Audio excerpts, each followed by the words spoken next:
오늘 우리에게 주신 하나님 말씀은 마가복음 12장 1절에서 12절, 마가복음 12장 1절에서 12절입니다. 제가 봉독해 드리겠습니다. 예수께서 비유로 그들에게 말씀하시되 한 사람이 포도원을 만들어 산 울타리로 두르고 즙 짜는 틀을 만들고 망대를 지어서 농부들에게 새로 주고 타국에 갔더니 때가 이름에 농부들에게 포도원 소출 얼마를 받으려고 한 종을 보내니 그들이 종을 잡아 심히 때리고 거저 보내었거늘 다시 다른 종을 보내니 그의 머리에 상처를 내고 능욕하였거늘 또 다른 종을 보내니 그들이 그를 죽이고 또 그 외 많은 종들도 더러는 때리고 더러는 죽인지라. 이제 한 사람이 남았으니 곧 그가 사랑하는 아들이라.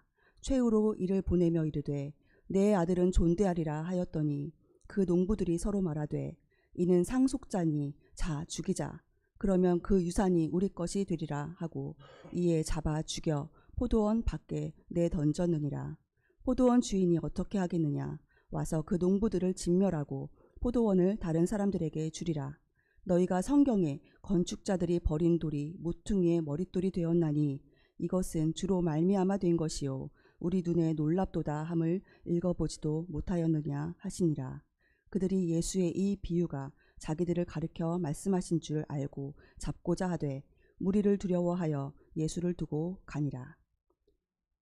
한홍신 목사님께서 말씀 전해주시겠습니다.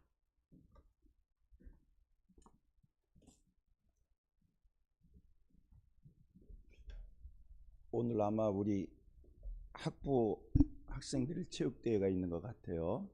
잘하고 봤으면 좋겠어요. 다치지 않고 한번 기도하겠습니다. 하나님 새 날을 주셨습니다. 이 날이 복된 날 되게 해주시고 하나님의 은혜로 사라지는 날 되게 해 주옵소서. 특별히 오늘 우리 서울장신대학교 학부학생들 체육대회 합니다. 도와주셔서 모두가 다 함께 즐거워하고 기뻐하고 행복해하는 하루가 되게 하시며 하나됨을 경험할 수 있는 날 되게 해 주옵시며 이 일을 통해 학교를 사랑하고 또 하나님을 사랑하는 이 믿음도 들어가게 해 주시옵소서. 다치는 사람 없게 해 주옵소서. 오늘 일기가 비가 옵니다. 비가 온다 할지라도 행사하는 일에 지장받지 않게 해주시고 하나님 우리 학생들 여러 날 준비했습니다. 날씨 때문에 준비한 우리들의 체육대회가 어려움 겪지 아니하도록 은혜를 베풀어 주시옵소서. 말씀 듣겠사오니 이 말씀에 또 저희들 깨달은 바 있게 해 주옵소서. 성령이 함께 하시길 원하며 예수님의 이름으로 기도드리옵나이다. 아멘.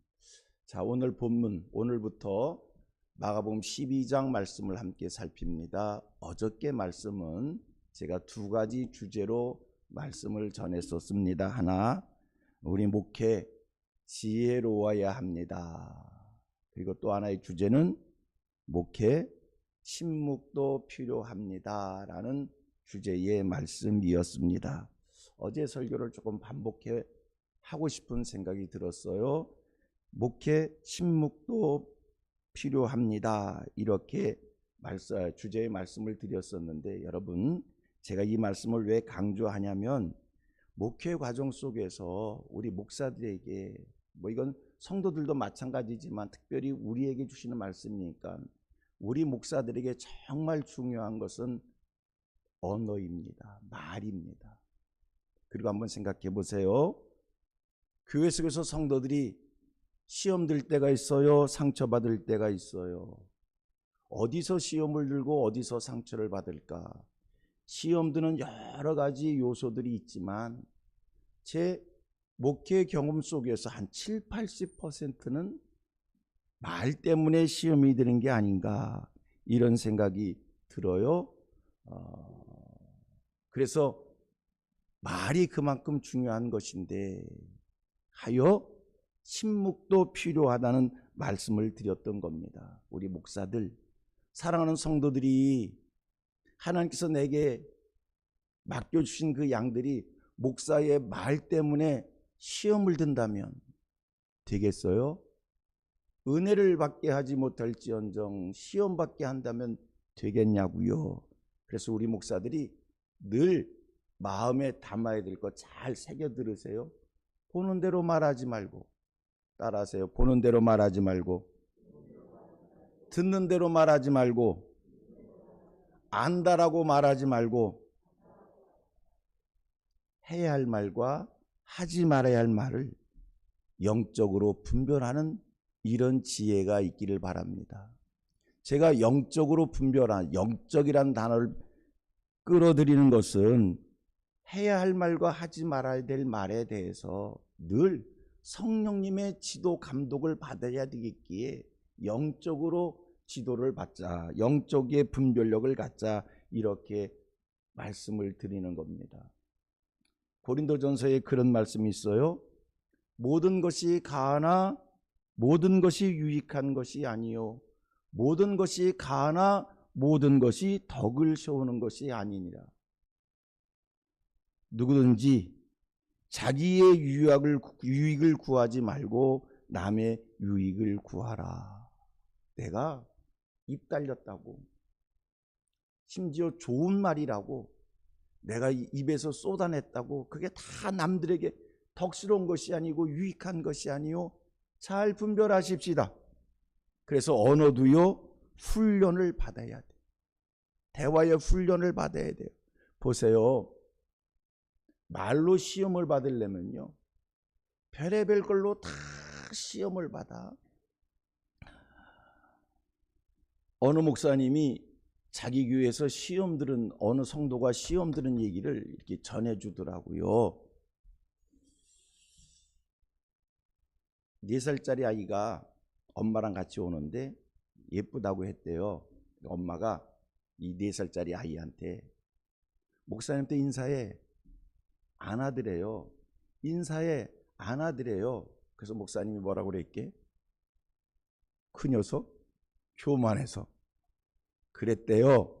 자기는 그냥 웃자고 한 말이고 분위기를 이렇게 좀 바꿔보자고 한 말인데 그렇게 헤어졌는데 귀로 소리가 들리더래요. 이 성도가 시험이 들은 거예요.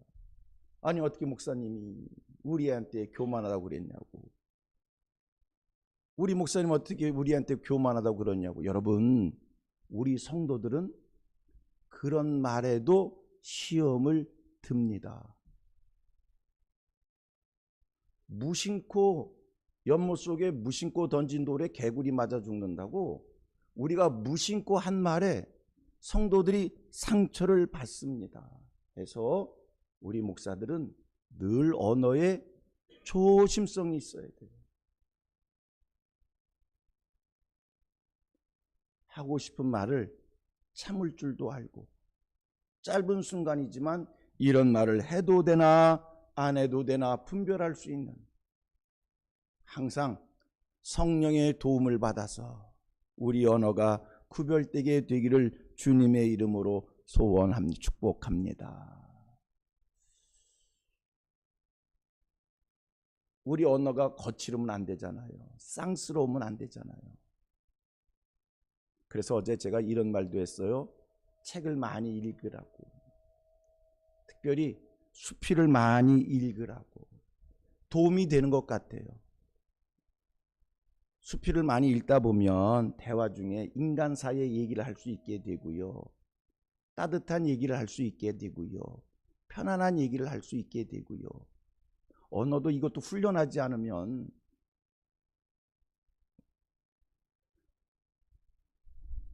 잘 듣고 생각해봐. 어려운 거 아니에요? 대화 중에 말 중에 제일 흥미있고 재미있는 말이 뭘까? 사라 전도사님, 어떤 말이 제일 재미있을까? 어떤 말이 제일 흥이 있을까? 봐요. 두 사람이 앉아서 정말 어색했어요. 서로 대화의 공통점을 찾지 못했어요. 이 말 꺼내면 금방 하나 됩니다. 뭔지 알아요? 남 흉보는 얘기. 남 얘기. 말 중에 제일 재미있는 게 남 흉보는 거야. 남 얘기하는 거야. 그러면 어색했던 사람도 금방 같이 말에 불이 붙는다니까요. 언어의 대화에 훈련받지 않으면 우리가 남 얘기하게 됩니다. TV 연속곡 얘기하게 됩니다. 목사님들이 앉아서 TV 연속곡 얘기했어야 되겠어. 언어의 훈련을 위해서, 대화의 훈련을 위해서 책을 많이 읽으시기를 바라고, 한 가지 꼭 또 당부하고 또 당부하는데 전문 얘기는 될 수 있는 대로 하지 마. 전문적 얘기할 때 그 전문적 얘기를 따라 오지 못하는 상대방은요, 그 앞에서 교육받는 기분이요, 불편해. 잘 분위기 봐서 대화를 잘 이끄실 수 있는 우리 좋은 목사 후보생들 되기를 축복합니다. 평상시에 좋은 말 써야 돼. 거칠은 말 쓰면 안 돼. 쌍스러운 말 하면 안 돼. 특별히 우리는 설교하는 입이잖아. 설교하는 입으로 욕이 올라와서는 거룩한 말하고, 욕이 내려가서는 쌍스러운 말하면 그거 되겠어요? 늘 평상시에 좋은 언어의 습관을 가져서 누구를 만나도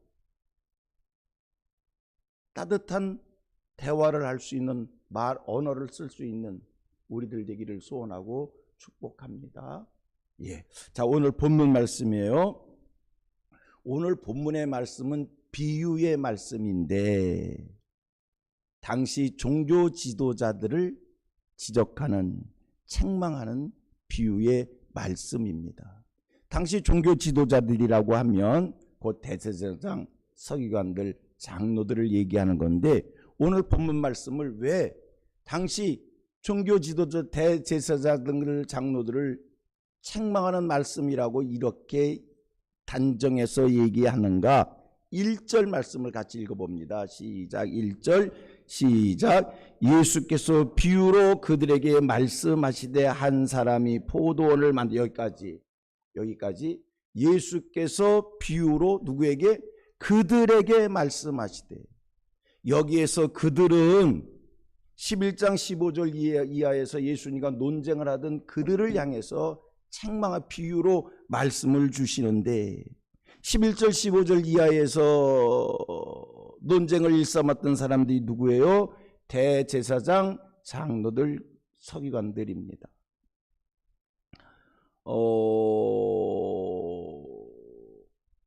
우리가 복음서에서 만나는, 복음서에서 자주 등장하는 대제사장은 구약에서 생각하는 그 대제사장하고는 차원이 다릅니다. 구약의 대제사장들은 백성을 대표해서 하나님 앞에 제사를 드렸던 사람들이고, 1년에 한 차례씩 지성소에 들어가서 이스라엘의 죄를 속죄를 담당했던 사람들입니다.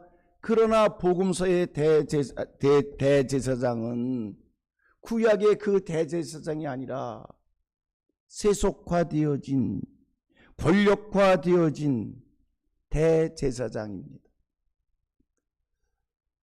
좀 더 구체적으로 설명을 하면,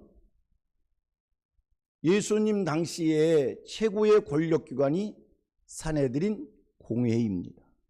70명으로 구성된 산헤드린 공회, 여기는요 대단한 권력 집단이에요. 당시 종교 문제를 판단하기도 하고요, 율법을 해석하기도 하고요, 율법에 따라서 민사적 재판과 일부의 형사적 재판을 하던 최고의 권력기관이에요. 여기에 의장이 대제사장이고, 장로들이 위원들이에요. 서기관 장로들이 위원들이에요.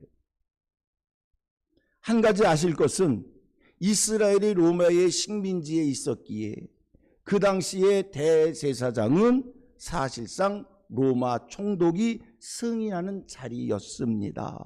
그래서 정치 권력과 결탁되어진, 구약에서 생각하는 대제사장하고는 변질되어진 그런 대제사장인데, 이들을 향해서 예수님이 책망을 합니다. 자, 오늘 본문 말씀 보면 비유의 말씀이니까요, 몇 사람이 등장해요?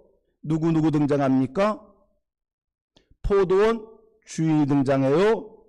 포도원 농부가 등장해요. 주인이 보낸 종이 등장해요. 그리고 주인의 아들이 등장합니다. 질문입니다. 시험입니다. 본문에서 얘기하는 포도원의 주인은 누구일까? 본문에서 얘기하는 포도원 농부는 누구일까? 포도원 주인이 농부에게 모든 것을 포도원을 완벽하게 만들어서 갖고서 위탁했어요. 관리하라는 거예요.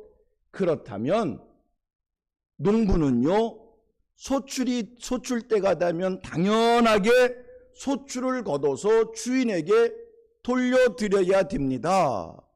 그런데 어찌된 일인지 오늘 본문 속의 농부는 소출 때에 주인에게 소출을 돌려드리지를 않습니다. 어떻게 합니까? 주인이 소출을 거두기 위해서 종을 보냈는데 이 농부 그 주인의 종에게 소출을 주어서 보낸 게 아니라 소출을 때려 죽이기까지 하였다는 겁니다.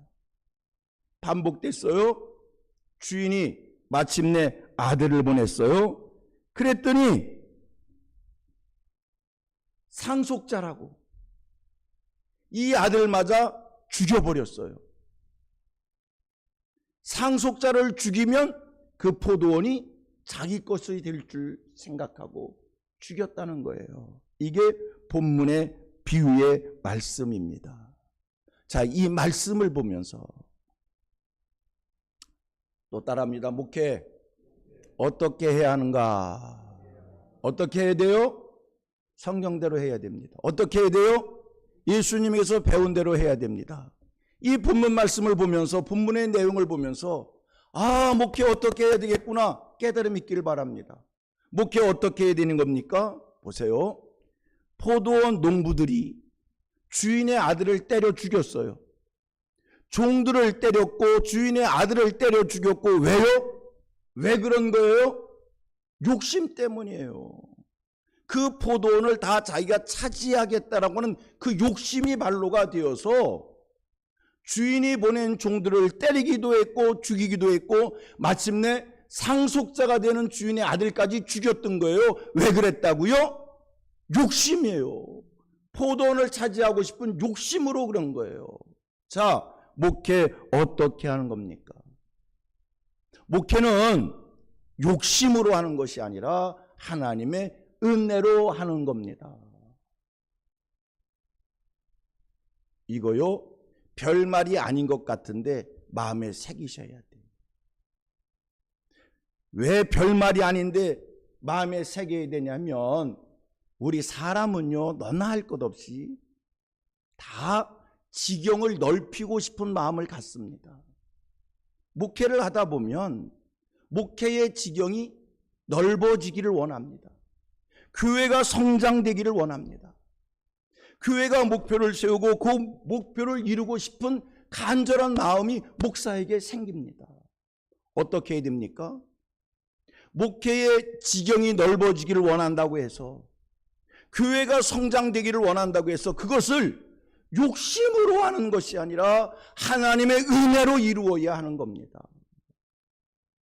오늘 교회가 되어지는 과정들을 보면요, 덕스럽게 교회가 성장해 가고 덕스럽게 교회의 지경이 넓어지는 것을 우리가 볼 때가 있고요, 어떨 때는 참 부덕스러운 일들을 볼 때가 있습니다.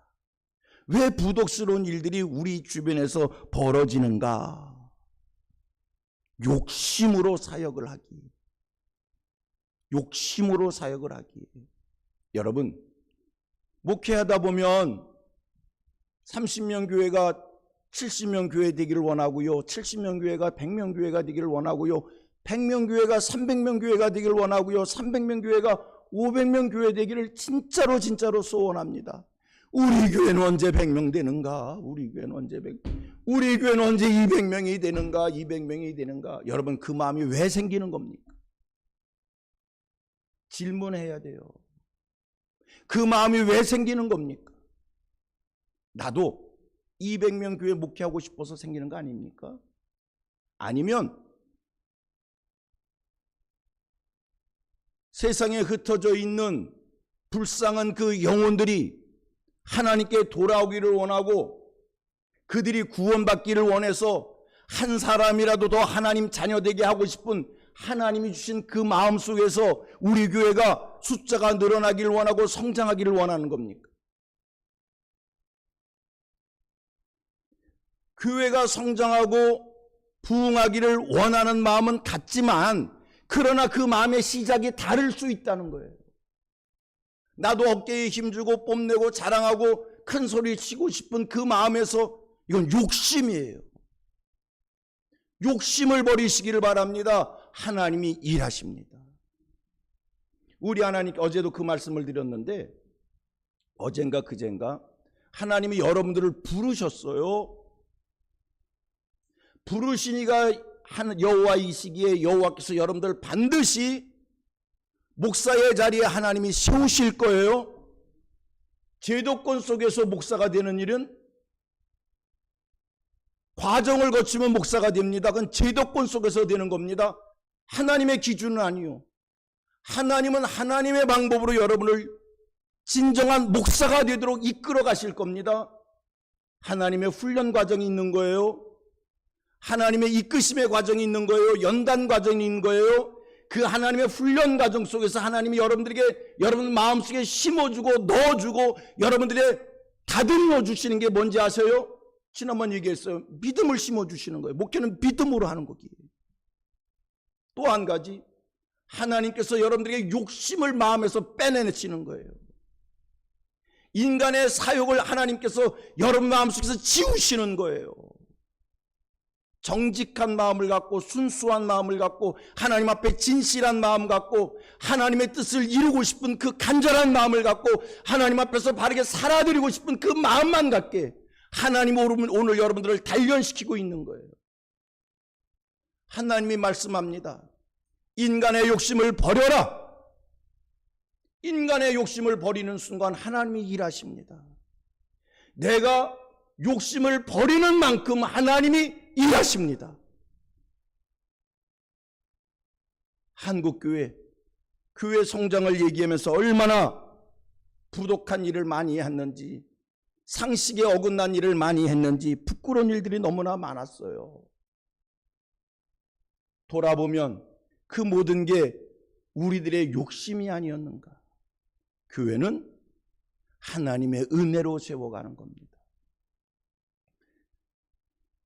제가 아는 어느 목사님이 나한테 그러더라고요. 한 목사님, 예? 한 목사님네 교회에 어느 교회에 있지? 우리 교회, 우리 노예에 있어요. 그 담임 목사님한테 제발 우리 교회 현관에다가 전도지 좀 놓고 가지 말라고 그래. 교회가 1층은 교회 도서관, 2층은 본당, 3층은 교육관, 뭐 이렇게 돼 있는 거야. 빌딩으로 돼 있는데. 매일 자기네 교회 1층에다가 전도지를 놓고 가는데 아무개 교회가. 아니 전도지 놓는 건 좋지만 왜 남의 교회에다 전도지를 왜 놓고 가? 내 보니까는 어느 큰 대형교회 앞에서 성도들 예배드리고 마치고 돌아가는데 거기서 전도지를 돌리고 있어요. 뭐 하자는 거야? 교회 부흥시키고 싶어서 그러시겠지요. 그거 다 자기 교회 부흥시키려고 하는 욕심 때문에 그러는 거 아니에요? 하나님의 선한 마음 주시어서 하나님 앞에서 교회를 세워가고 싶은 마음이면 저 세상 속에 가서 전도지를 뿌려야지. 남의 교회는 왜 뺏어가? 하나님 앞에서 하나님의 교회를 세우는 것 뭐라고요? 욕심으로 하는 것이 아니라 뭐라고요? 하나님의 은혜로 하는 거다. 소원합니다. 서울장신대학교의 지경이 넓어지기를 원합니다. 세계를 향한 서울장신대학교 얼마나 좋습니까? 여러분, 우리 학교의 지경이 넓어져야 돼요. 그거는요 욕심으로 되는 게 아닙니다. 우린 신학대학교잖아요. 하나님의 은혜로 되는 겁니다. 하나님이 우리에게 은혜를 주셔서 그 은혜로 우리 학교의 지경이 넓어지는 것, 이런 역사가 일어날 줄로 믿습니다. 보세요. 세상은 두 종류요. 자기의 수단과 자기의 방법으로 지경을 넓히는 사람이 있습니다. 또 하나는 하나님의 은혜로 지경을 넓히는 사람이 있습니다. 교회는, 그리고 믿음의 사람들은, 신앙을 가진 사람들은 하나님의 은혜로 지경을 넓혀야 돼요. 하나님을 모르는 사람이라면 모르니까 인간의 수단과 방법을 통해서 지경을 넓히지만, 하나님의 은혜로 지경을 넓히려면 어떻게 하는가? 하나님이 기뻐하시는 삶을 사는 거예요. 하나님이 원하시는 삶을 사는 거예요. 하나님 앞에 복받는 삶을 사는 거예요. 나는 하나님 앞에 그렇게 산 것밖에 없습니다. 그랬더니 하나님의 은혜를 주시는 거예요. 목회 어떻게 하면 잘할 수 있을까? 인간이 뭘 해야 잘할 수 있어? 그냥 하나님 앞에서 신실하게 살아드려. 목사는 목사답게 하나님 앞에 살아. 그러면 하나님이 은혜를 더하사 지경을 넓혀 주시는 거예요. 우리 학교 하나님이 지경을 넓혀 주셔서 입학생들이 처장님 되게 기뻐하실 거예요. 아마 줄 서서 들어온 학교 되기를 소원합니다. 세계에서 찾아오는 학교 되기를 원합니다. 세계를 향하는 학교 되기를 원합니다. 하나님이 기뻐하시는 일을 해야 돼. 그래서 제가 예배를 강조하고 있어요. 인생들에서 하나님이 가장 기뻐하는 게 예배요. 따라합니다. 우리의 삶 속에서 하나님이 가장 기뻐하시는 것이 예배이다. 내가 총장 마칠 때까지 꼭 이루고 싶은 게 있어요. 우리 전교생들이 화수목 경건 예배 드리는 거예요. 지금은 화수는 신학과 신대원생만 드려. 목요일만 전교생이 드려. 신학대학교가, 일반학과 학생들도 신학대학교인 거 알고 왔잖아. 예배해야지. 요새는 강요할 수 없는 세상 시대이라 일반학과 학생들한테 강요하지 않습니다. 자율에 맡겼습니다. 여러분, 신학과 학생들이, 신대원 학생들이 예배의 본을 보이세요. 우리 교직원들이 예배의 본을 보이세요. 그러면 일반학과 학생들이 자기가 자원하여 기쁜 마음으로 화요일, 수요일도 예배 자리에 나올 줄로 믿습니다. 그게 학교를 사랑하는 거요. 그게 여러분들의 지경을 넓히는 거고 우리 학교의 지경을 넓히는 일인 줄로 믿습니다. 저 일반학과 학생들한테 예배 참석하라고 강요하지 않습니다. 그들이 스스로 예배를 기다릴 수 있도록 기도하고 있습니다. 신앙이니까. 그 일에 우리 신학과 신대원 학생들도 같이 동참해 주시길 바랍니다. 이게 학교 사랑이에요. 이게 우리 학교의 지경을 넓히는 거예요. 이게 여러분들의 목회 훈련인 줄로 믿습니다.